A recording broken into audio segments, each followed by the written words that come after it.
The screaming stopped. That was what made every guard in the hallway freeze, not the sound of a baby crying in Kang Jae-min's mansion, though that was forbidden enough. It was the sudden, impossible silence that followed the moment Seoul's most feared man took the child from her mother's trembling arms. Amara couldn't breathe, couldn't move, could only watch as her daughter, her Lena, who cried with doctors and strangers and anyone who wasn't Amara, reached up with chubby fingers and touched the scar that carved through Kang Jae-min's face like a monument to violence. The baby didn't flinch, didn't cry, just stared at him like she'd been waiting her whole short life to find him. Around them, the opulent hallway seemed to hold its breath. Crystal chandeliers cast fractured light across marble floors. Men in black suits stood like statues, witnessing something that shouldn't exist. Kang Jae-min's jaw tightened. His dark eyes flickered with something that looked dangerously close to shock. "She never does that," Amara whispered, her voice cracking. "She doesn't trust anyone." 20 minutes earlier, Amara had been pacing that same hallway, panic rising in her throat with every one of Lena's screams. "Please," she'd whispered against her daughter's curls, bouncing her, rocking her, trying every trick she knew. "Please, baby, Mama's right here." But Lena only screamed louder. Amara felt eyes on her from every direction. A maid ducked into a side room. 2 guards near the east entrance exchanged glances. Everyone knew the rules in this house. Silence, efficiency, invisibility. She'd broken all 3. Her nanny had canceled an hour before her shift. Rent was due in 3 days. She had exactly 2 diapers left. Bringing Lena had been a calculated risk, the kind desperate single mother's maid when every other option had been exhausted. The sound of footsteps made her blood run cold. Slow, measured, heavy with authority. The guards stiffened. One lifted a hand slightly, a futile gesture for silence when Lena's cries were already bouncing off crystal and gold. When Kang Jae-min appeared at the end of the hall, the world seemed to narrow around him. He was taller than she'd expected, impossibly composed in a black suit tailored so precisely it looked like armor. His face was striking, but it was the scar that held attention. A jagged line cutting across his left cheek. Not hidden, deliberate, like a reminder carved in flesh. His dark eyes moved from the guards to Amara, to the baby in her arms. Amara's throat closed. She could only stand there, holding Lena tight, waiting for consequences she couldn't afford. Then Kang Jae-min did something that made her knees weak. He held out his hand. "Give her to me." "No," Amara breathed before she could stop herself. The air shifted, dangerous. His gaze sharpened, not with anger, but with curiosity. "She's disturbing the house. I will make it stop." Amara's hands shook as she stepped forward. The guards didn't move. No one did. When she placed Lena in his arms, the baby's screams cut off instantly. Lena's breathing evened, her glossy eyes fixed on his face. Then she reached up and pressed her palm against the brutal scar on his cheek. The hallway went silent. Kang Jae-min froze. His body went rigid, his jaw clenched. He stared at Lena like she'd spoken a language he'd forgotten he knew. "She never does that," Amara whispered. "She doesn't like strangers. She cries with everyone." He didn't answer, just stood there, holding her daughter with unexpected carefulness. Lena babbled softly, her fingers exploring the scar. "She trusts you," Amara said. When Kang Jae-min finally looked at her, really looked at her, not through her, but at her, Amara knew her life as an invisible black maid had just ended. "What is your name?" he asked quietly. "Amara." "And hers?" "Lena." The silence after Lena calmed became oppressive. "Welcome back to Stories by Moonlight. Before we go on, please tell us, Where are you watching from, and what time is it? This helps us know how far this story travels tonight. Do not forget to subscribe, like, and share. Now let's see what happens to Amara and her baby in this dangerous man's arms. Amara stood frozen, watching Kang Jae-min hold her daughter like he'd done it 1,000 times before.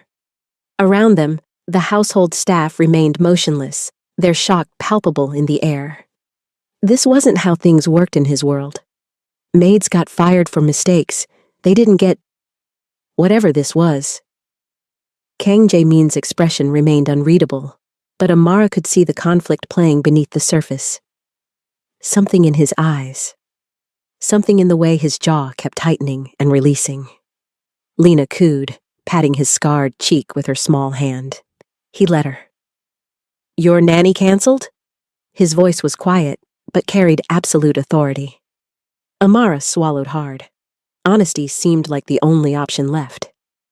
Yes, an hour before my shift. I had no one else. Rent is due and I couldn't. She stopped herself, realizing she was making excuses to a man who probably didn't care about the struggles of single mothers in cramped studio apartments. But he was still looking at her, still listening. I'm sorry, she finished. I knew the rules. I broke them. Yes. He paused, his gaze dropping back to Lena, who was now playing with his tie. You did. This was it, the punishment, the end. Then he turned to the head of staff standing rigid nearby. Mrs. Kwan. Sir? She will not be punished. The hallway seemed to tilt. She will be promoted. Amara's breath caught. What? Kang Jae-min's eyes returned to her, and for the first time, she saw him really look at her. Not as staff, not as an interruption, as a person. You are observant, he said. You didn't lie. You didn't beg. And my house is quieter with you here. Lena babbled happily, completely at ease in his arms. You will work directly under me, he continued, each word deliberate. Personal assistant. You and the child will be housed in the East Wing. Childcare will be provided. The words didn't make sense. None of this made sense. Mrs. Kwan's face had gone carefully blank, but Amara could see the shock there. The East Wing wasn't for staff. It was for people who mattered. I don't understand, Amara whispered. You don't need to. His tone was final.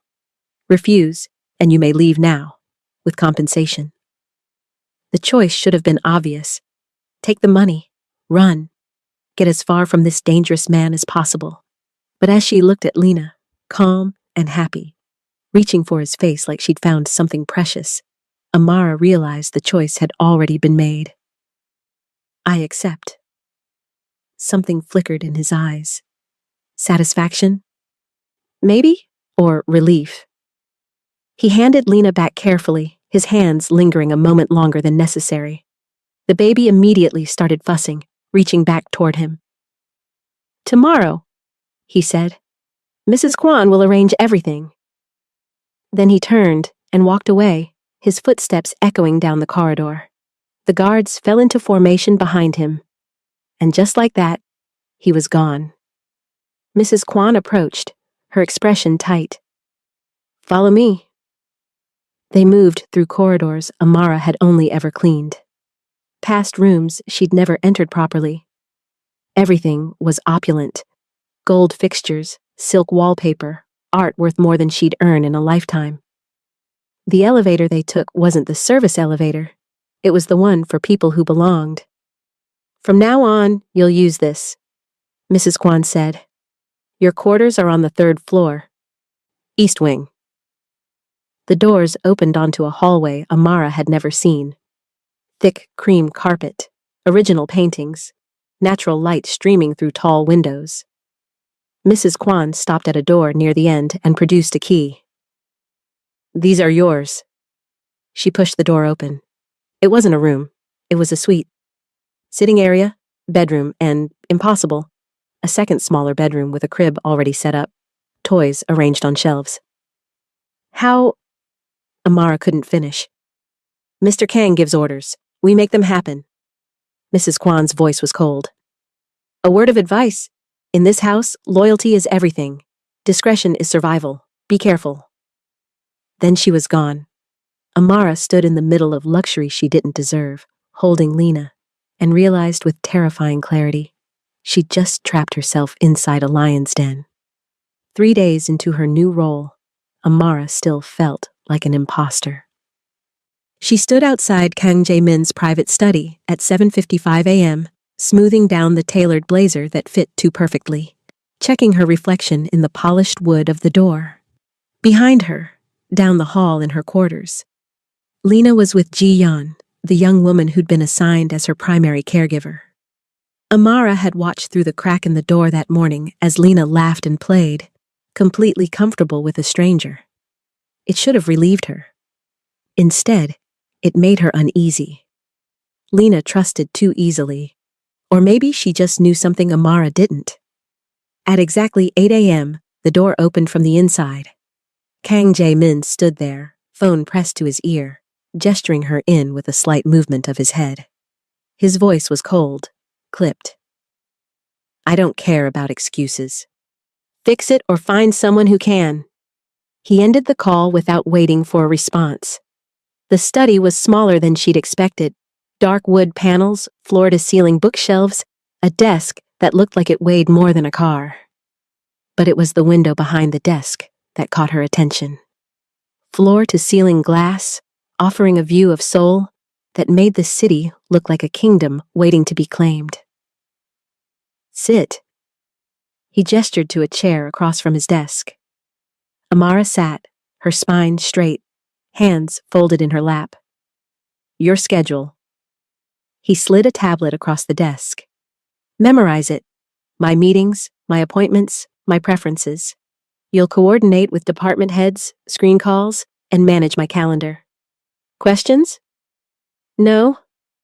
His dark eyes studied her. You're calm. Should I be panicking? Most people do. In my presence. There was no arrogance in his tone, just fact. I have a baby who screams at 3 a.m., Amara said quietly. Fear is relative. Something that might have been amusement flickered across his face. Then it was gone, replaced by the cold mask he wore like armor. For the next hour, he walked her through expectations, protocols, the invisible rules that governed his world. Amara absorbed it all, taking mental notes, asking questions only when necessary. She'd learned quickly in her life, adaptability was survival. She was good at surviving. Around 9:30, a soft knock interrupted them. Come, Kang Jae-min said. Ji-yeon appeared in the doorway, Lena balanced on her hip. I'm sorry to disturb, sir. She was asking for her mother. Mama! Lena's face lit up when she saw Amara. Before Amara could stand, Kang Jae-min was already moving around the desk. He took Lena from Ji-yeon with the same careful precision he'd shown in the hallway 3 days ago. Thank you, Ji-yeon, he said. That will be all.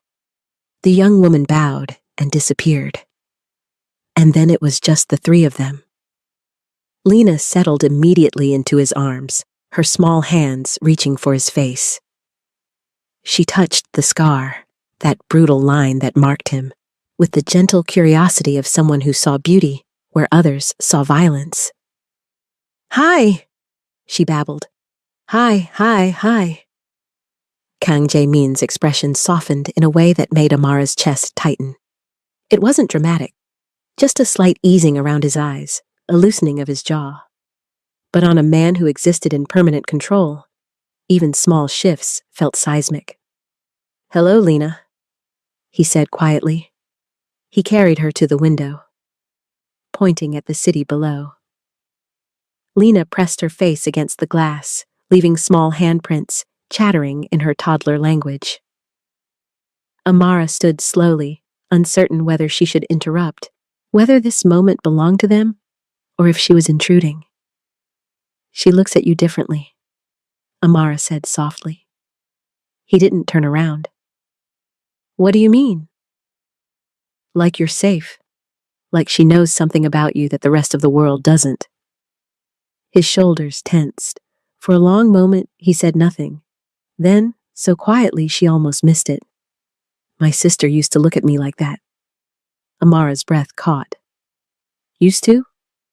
She died when she was 7. His voice was flat, emotionless, but his hand tightened slightly on Lena's back. I was supposed to protect her. I was too late. The words hung in the air like ghosts. How old were you? Amara asked. 15. God, he'd been a child himself. Lena turned in his arms, patting his cheek. Da-da-da, she babbled. Kang Jae-min's eyes closed briefly. When they opened, something raw flickered there before the mask slammed back into place. She looks at me, he said quietly, his gaze still on Lena. Like I am not what I became. The confession hit Amara like a physical blow, because she understood, suddenly, what this was. Why he'd promoted her. Why he kept coming back to see Lena. It wasn't about control or possession. It was about redemption. He handed Lena back to Amara carefully. Take her back to Jiyeon. We have work to do. But as Amara carried Lena toward the door, she glanced back. Kang Jae-min stood at the window, staring out at his kingdom, and for the first time since she'd met him, he looked lonely. If you've ever watched someone slowly come back to life after years of just surviving, if you've ever wondered whether love can reach the parts of us we've buried deepest, then you need to keep reading, because what happens next will shatter everything Amara thought she knew about monsters and men. 2 weeks later, Amara had learned the rhythm of Kang Jae-min's world. She anticipated problems before they became crises, rearranged schedules when meetings ran long, protected his time with the fierce efficiency of someone who understood that in his world, minutes were currency and trust was earned in silence. She was good at her job, better than she'd expected. But she'd also learned to read the signs, the subtle tension in his shoulders during certain phone calls, the way guards doubled at the mansion's entrances after dark, the locked doors that had been opened the week before. Something was wrong. Amara? She looked up from her tablet. Kang Jae-min stood in the doorway of his study, his expression carefully neutral. Come here. She followed him inside. He closed the door, something he rarely did, and moved to the window. There's a situation, he said. Rival territory dispute. It's being handled, but I need you and Lena to stay close to the East Wing for the next few days. How close? Don't leave it. Her stomach dropped. Is it dangerous? It's being managed. His tone was final, but she could see the tension in his jaw. Managed how? He turned to face her, and something in his eyes made her breath catch. Amara, this is not a world where I explain myself. Trust that I will keep you safe. You're asking me to trust you with my daughter's life. Yes. The word hung between them, heavy with implications. Amara thought about the last 2 weeks. The way he came to see Lena every evening, sitting on the floor of her nursery while she played. The way he spoke to her in Korean, teaching her words. The way he'd smiled, actually smiled, when she'd taken her first unsteady steps straight toward him. Okay, Amara said. But if something happens, nothing will happen. His voice carried absolute certainty. I promise you that. That night, Amara couldn't sleep. She stood at the window of her quarters, Lena asleep in the next room, and watched the grounds below. More guards than usual. Vehicles she didn't recognize parked near the gates. A soft knock made her jump. She opened the door to find Kang Jae-min standing there, still in his suit despite the late hour. Is everything okay? She asked. I wanted to check on Lena. Amara stepped aside, letting him enter. He moved quietly to the nursery doorway, watching Lena sleep. The moonlight caught his profile, the scar silver in the darkness.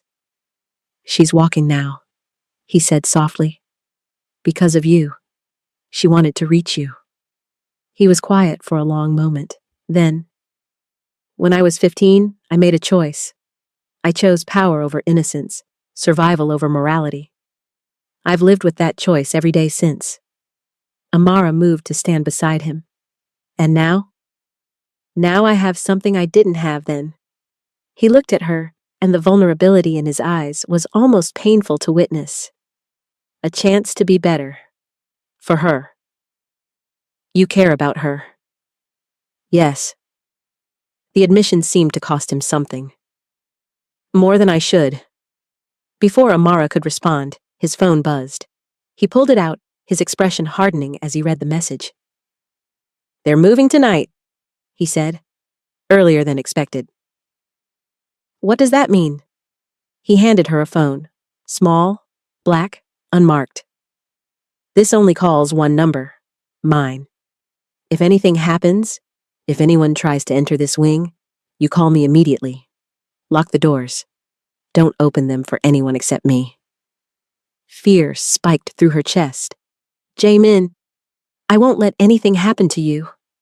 His voice was steel wrapped in certainty. "Either of you. I promise."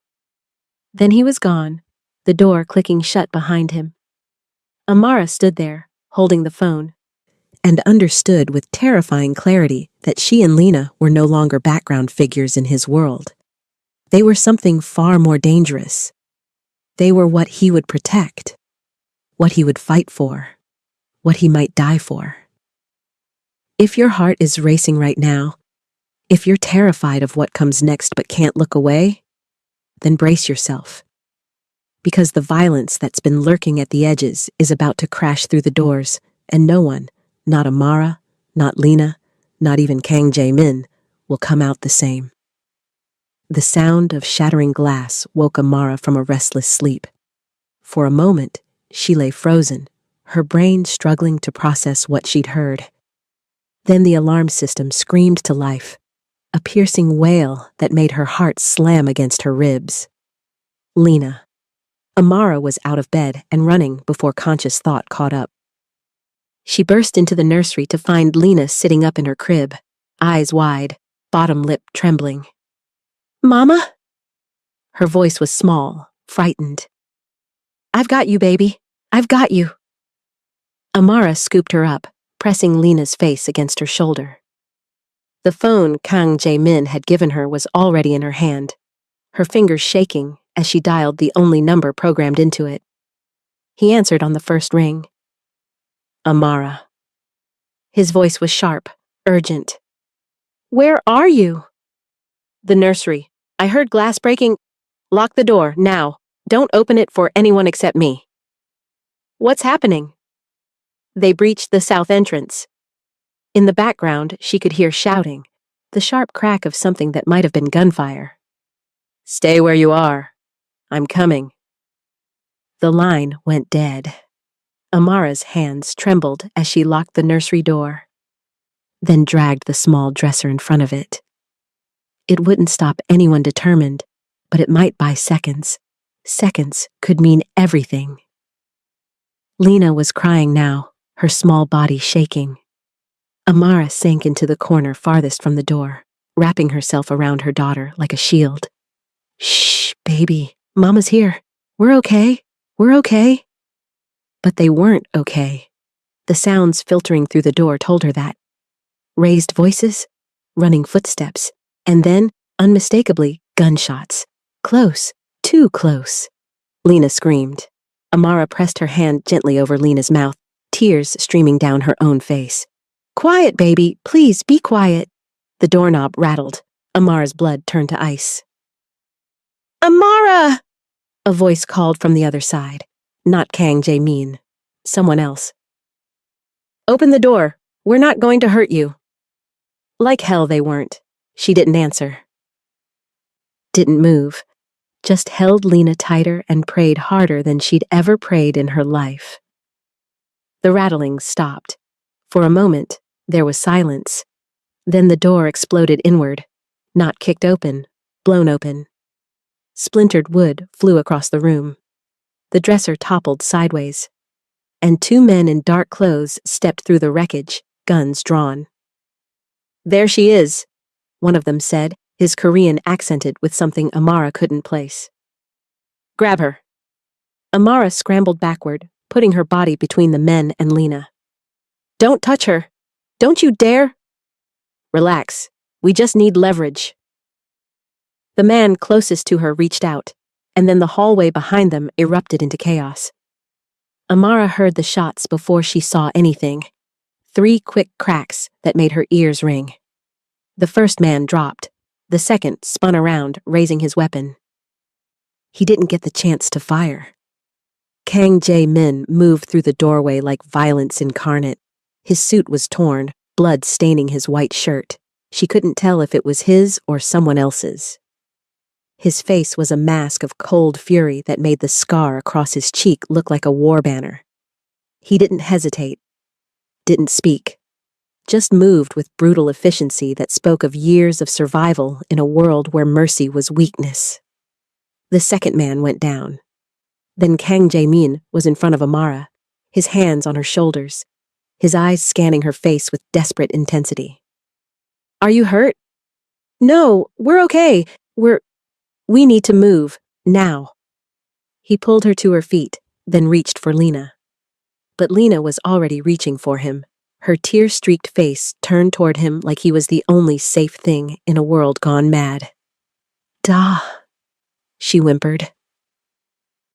"Da, da." Something cracked in his expression, just for a moment. Then the mask was back, and he was lifting Lena with one arm while keeping the other on Amara. "Stay behind me. Don't look at anything. Just keep moving." They ran, through hallways littered with debris, past rooms where she could hear fighting, downstairs where guards stood at attention, weapons raised, protecting their escape route. And then they were outside, in the cold Seoul night, and Kang Jae-min was pushing them into an armored vehicle. "Get in! Go!" "You're not coming?" Amara's voice cracked. "I have to finish this. Jae-min!" "I promised I would keep you safe." His hand cupped her face, thumb brushing across her cheekbone. "I keep my promises." Then he stepped back. The driver started the engine. And Amara watched through the window as Kang Jae-min turned back toward the mansion, back toward the gunfire and chaos, back toward a world of violence she'd only glimpsed the edges of. Lena pressed her hand against the glass, crying. "Dada! Dada!" "I know, baby," Amara whispered, her own tears falling freely now. "I know." She didn't know if she'd ever see him again. Didn't know if the man who'd held her daughter with such tenderness could survive the monster he had to become to protect them. But as the vehicle pulled away from the mansion, she understood something with absolute certainty. She couldn't lose him. Neither of them could. If you're holding your breath right now, if your heart is breaking for what comes next, then steel yourself. Because the final chapter will either destroy you or heal you. And honestly, it might do both. 48 hours later, Amara sat in a safe house on the outskirts of Seoul, watching Lena sleep and wondering if Kang Jae-min was alive or dead. No one would tell her anything. The guards stationed outside were polite but silent. Ji-yeon had come with them, caring for Lena with the same gentle efficiency as always, but even she didn't have answers, or wouldn't give them. The not knowing was its own special torture. Amara had tried the phone he'd given her 17 times. It went straight to voicemail every time. A generic message. Nothing personal. Nothing that told her whether he was breathing or buried. On the third day, the door opened. Amara was on her feet instantly, hope and terror warring in her chest. But it wasn't Kang Jae-min. It was Mrs. Kwan, looking more tired than Amara had ever seen her. "Is he—" Amara couldn't finish the question. "Alive," Mrs. Kwan said. "In surgery. He was shot twice. Once in the shoulder, once in the side. The doctors say he'll survive. The relief nearly brought Amara to her knees. Where is he? A private facility, very secure. Mrs. Kwan's expression softened slightly. He asked for you? Both of you. The moment he woke up. Take me to him. I'm here to do exactly that. The private medical facility looked more like a luxury hotel than a hospital. All white marble and hushed efficiency.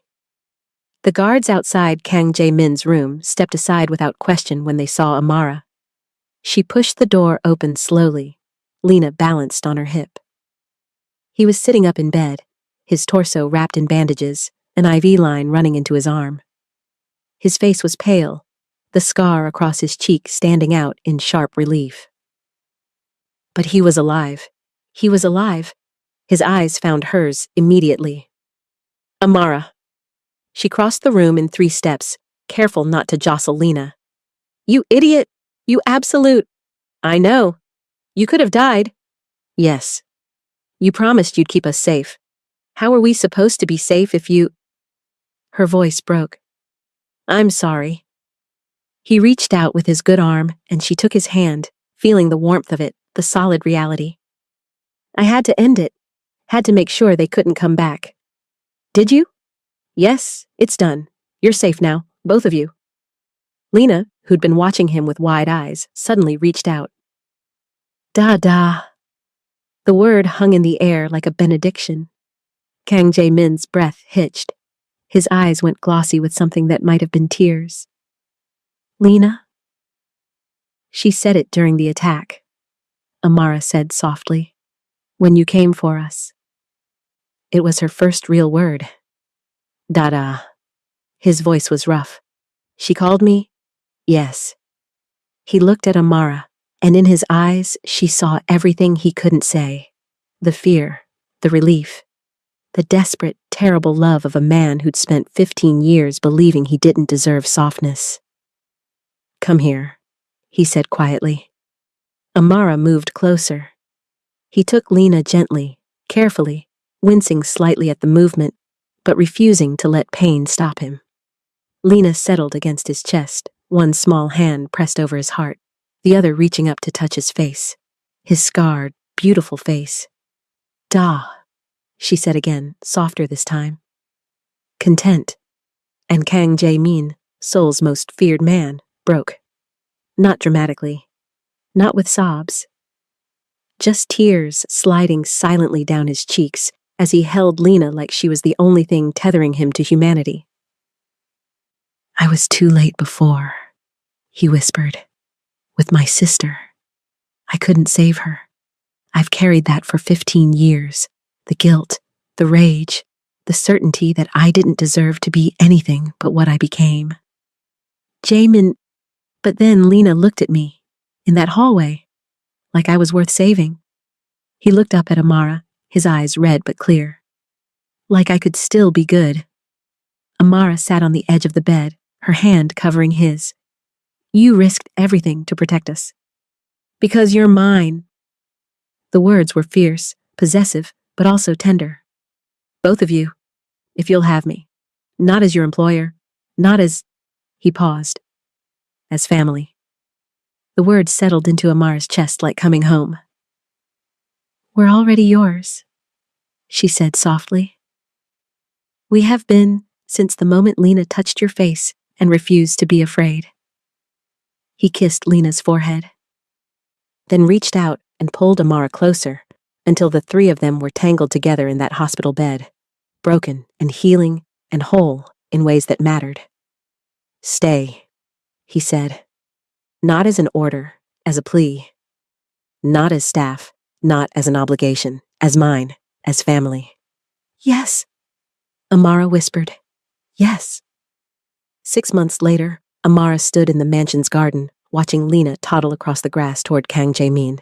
His scars had healed, the new ones and the old ones. He was still powerful, still dangerous in the ways that men like him had to be. But when Lena reached him and he swept her up, spinning her until she shrieked with laughter, Amara saw what her daughter had seen from the beginning. Not a monster. A man who'd lost himself and found his way back through the trust of a child who'd never learned to fear him. A man worth saving. Mama! Lena called, pointing. Mama, come! And Amara crossed the garden toward her family, strange and scarred and perfect, and understood that some mistakes weren't mistakes at all. They were fate, disguised as desperation, leading her exactly where she was meant to be. If this story broke your heart and put it back together again, if you believe in second chances and redemption and the power of unconditional love, then share it. Because somewhere out there, someone needs to know that even monsters can learn to be human again.